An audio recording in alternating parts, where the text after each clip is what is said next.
کہانی کے سٹارٹنگ میں ہمیں گاؤں کو دیکھتے ہیں جہاں پر ایک وچ کا سایہ ہے جو وہاں رول کرنا چاہتی ہیں، جس سے سارے گاؤں والے بہت پریشان ہیں۔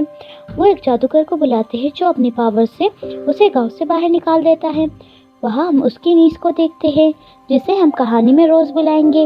لیکن اس نے کسی کو کوئی نقصان نہیں کیا تھا، اس لیے جادوگر اسے گاؤں سے نہیں نکالتا۔ وہ بہت ہی پیار کرنے والی تھی۔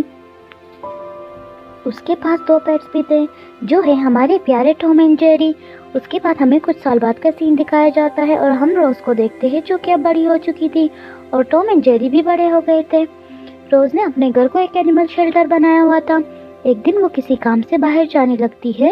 اور ٹام اینڈ جیری سے کہتی ہے کہ تم لوگ گھر کا دھیان رکھنا۔ وہاں ان کے علاوہ ایک وائلڈ پگ بھی ہوتا ہے جس کو بہت غصہ آتا ہے۔ ابھی بھی اسے اتنا غصہ آتا ہے کہ وہ کنٹرول ہی نہیں کر پاتا اور گھر سے باہر جانے کے لیے دروازہ توڑنے کی کوشش کرتا ہے، لیکن ٹام اور جیری اسے سنبھال لیتے ہیں۔ دوسری طرف روز گاؤں میں ایک فیسٹیول پر جاتی ہے جہاں وہ دیکھتی ہے کہ ایک گدھے کے پاؤں میں کیل لگ گیا ہے، جس سے وہ چلا کر ادھر ادھر بھاگنے لگتا ہے، جس سے روز کو اس پر رحم آتا ہے اور وہ اس کے پاس جا کر اس کے پاؤں سے وہ کیل نکال دیتی ہے، جس سے سارے گاؤں والے بھی حیران تھے کیونکہ وہ روز کو بھی وچ کی طرح ہی سمجھتے تھے، لیکن وہ بہت رحم دل نکلی، جس سے روز بھی خوش ہو گئی تھی کہ آخر گاؤں والوں نے اسے ایکسیپٹ کر لیا اور اسے پسند کرنے لگے۔ لیکن تبھی وہ وائلڈ پگ بے قابو ہو کر وہاں فیسٹیول میں پہنچ جاتا ہے اور ساری چیزوں کو توڑنے لگتا ہے، جس سے گاؤں والے پھر سے روز پر غصہ ہونے لگتے ہیں اور کہتے ہیں کہ یہ بھی اسی وچ جیسی ہے کیونکہ یہ اسی کا پیٹ تھا جس نے سب کچھ خراب کر دیا، جسے سن کر روز کو بہت برا لگتا ہے کیونکہ اس کی انٹینشن بالکل صاف تھی اور وہ رونے لگ جاتی ہے۔ وہ گھر آ کر پھر سے رونے لگتی ہے، تبھی ٹام اینڈ جیری اسے چپ کروانے لگتے ہیں اور باقی چھوٹے چھوٹے جانور بھی وہاں جاتے ہیں اور وہ سب مل کر ڈانس کرنے لگتے ہیں۔ دوسری طرف ہم جنگل میں کچھ کیٹس کو دیکھتے ہیں جو کہ کچھ ڈھونڈ رہی تھی۔ وہ ایک پرل شیپ ایگ کو ڈھونڈ رہی تھی۔ اب میپ کو فالو کرتے ہوئے وہ ایک جگہ پر پہنچتی ہیں اور خزانہ دیکھ کر بہت خوش ہو جاتی ہیں۔ تبھی انہیں وہاں وہ ایگ مل جاتا ہے اور وہ اسے اٹھا لیتے ہیں، لیکن تبھی وہاں کی ساری چیزیں ہلنے لگتی ہیں اور وہاں ایک فائر ڈریگن آ جاتا ہے جو اپنے منہ سے آگ اگلتا ہے اور ان کا پیچھا کرنے لگتا ہے۔ تبھی آگ کی وجہ سے ان کا بیگ پھٹ جاتا ہے اور اس میں سے ایگ نکل کر ندی میں جا گرتا ہے۔ دوسری طرف ٹام اور جیری ہمیشہ کی طرح لڑ رہے ہوتے ہیں تو روز آ کر ان سے کہتی ہے کہ تم دونوں جا کر پانی لے کے آؤ۔ ٹام اور جیری وہاں سے اسی ندی کے پاس جاتے ہیں اور وہاں اس ایگ کو تیرتے ہوئے دیکھ لیتے ہیں۔ دوسری طرف ہم دیکھتے ہیں کہ ان کیٹس کو ایگز لانے کے لیے اسی وچ نے بھیجا تھا، لیکن جب اسے وہ ایگ نہیں ملتا تو وہ بہت غصہ ہو جاتی ہے اور ان کیٹ سے کہتی ہے کہ وہ ایک بہت ہی خاص ڈریگن کا ایگ تھا جسے اپنے میجک کے ساتھ یوز کر کے میں اپنا بدلہ لے سکتی تھی جو تم لوگوں نے امپاسبل بنا دیا۔ وہ انہیں ہاف کیٹ اور ہاف بیٹ میں بدل دیتی ہے۔ ادھر ٹام اور جیری وہ انڈا گھر لے کر آتے ہیں جس سے دیکھ کر روز بہت خوش ہوتی ہے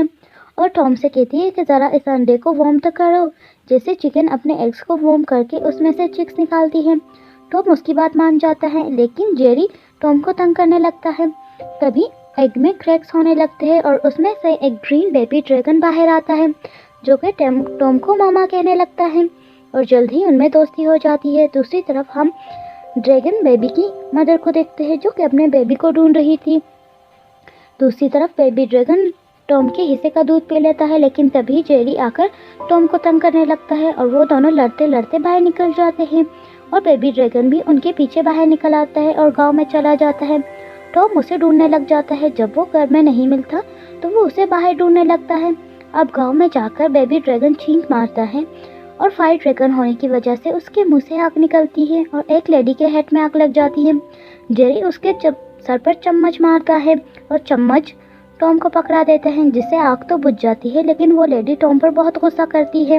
لیکن تبھی روز آ کر اسے بچا لیتی ہے۔ تب انٹری ہوتی ہے اس جادوگر کی جس نے وچ کو گاؤں سے نکالا تھا۔ وہ روز سے کہتا ہے کہ اگر آئندہ تمہارے پیٹس نے کسی کو تنگ کیا تو تم بھی گاؤں سے نکالی جاؤ گی، بہتر یہ ہے کہ تم اس بیبی ڈریگن کو واپس بھیج دو، جس سے روز دکھی ہو جاتی ہے، لیکن اسے اس کی بات ماننی تھی کیونکہ اسے جادوگر نے یہ آخری وارننگ دی تھی اور وہ ٹام سے کہتی ہے کہ اس ایگ کو جنگل میں چھوڑا۔ لیکن جب ٹام اسے جنگل میں چھوڑنے جاتا ہے تو وہ بھی اس کا پیچھا کرنے لگتا ہے، لیکن ٹام اسے ٹری سے باندھ دیتا ہے۔ تبھی وہاں جیری آ جاتا ہے اور ڈریگن کی رسی کھول دیتا ہے اور اب وہ ٹام سے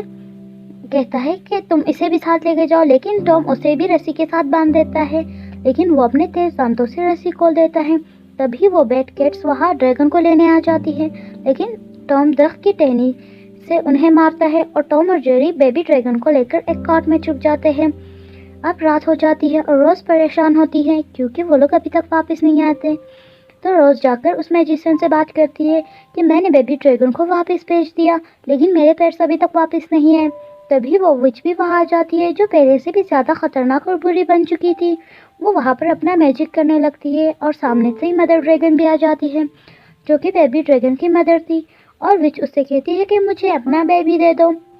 اور تبھی بیبی ڈریگن اس کے ہاتھ میں آ جاتا ہے کیونکہ اس نے میجک کیا ہوا تھا، اور بیبی ڈریگن کو لے کر وہ وہاں سے اڑ جاتی ہے، جس سے روز کو بہت غصہ آتا ہے اور وہ بھی اس کے پیچھے ایک کاٹ سے جانے لگتی ہے، اور وچ بیبی ڈریگن کو وہاں لے جاتی ہے جہاں وہ آرام سے اپنا جادو کر سکتی ہے۔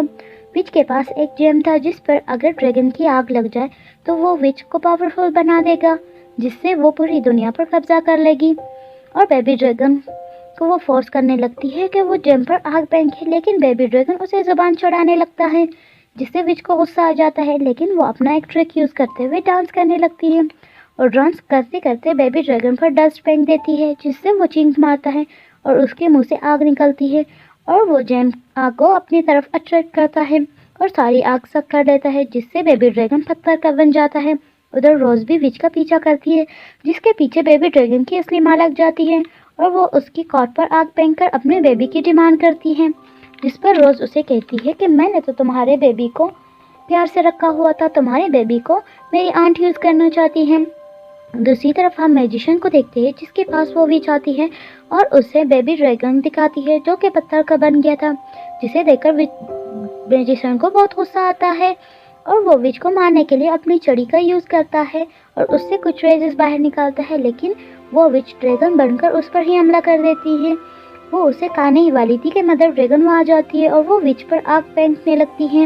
لیکن وچ نے ابھی بھی اپنا نیکلیس پہنا تھا جس کی وجہ سے وہ ڈریگن کی ساری فائر بھی لے لیتی ہے اور وہ بھی پتھر کی بن جاتی ہے، لیکن تبھی روز وہاں اپنے اینیملز کے ساتھ پہنچ جاتی ہے اور اینیملز اس وچ پر اٹیک کر دیتے ہیں، اور جیری ایک نائف سے اس کا نیکلیس کاٹ دیتا ہے اور روز اس نیکلیس کو ہتھوڑے سے مارتی ہے جس کے اندر سے ساری آگ نکلنے لگتی ہے، اور بیبی ڈریگن اور مدر ڈریگن کی جان بچ جاتی ہے اور وہ وچ پتھر کی بن جاتی ہے، اور سارے گاؤں والے واپس گاؤں میں آ جاتے ہیں جہاں وہ سب روز کو ایکسیپٹ کر لیتے ہیں اور اسے اپنے ساتھ رہنے کا کہتے ہیں، اور وہ لوگ اس کے جانوروں کو بھی اپنے ساتھ رکھنے پر آمادہ ہو جاتے ہیں، اور اسی ہیپی اینڈنگ کے ساتھ ہماری مووی اینڈ ہو جاتی ہے۔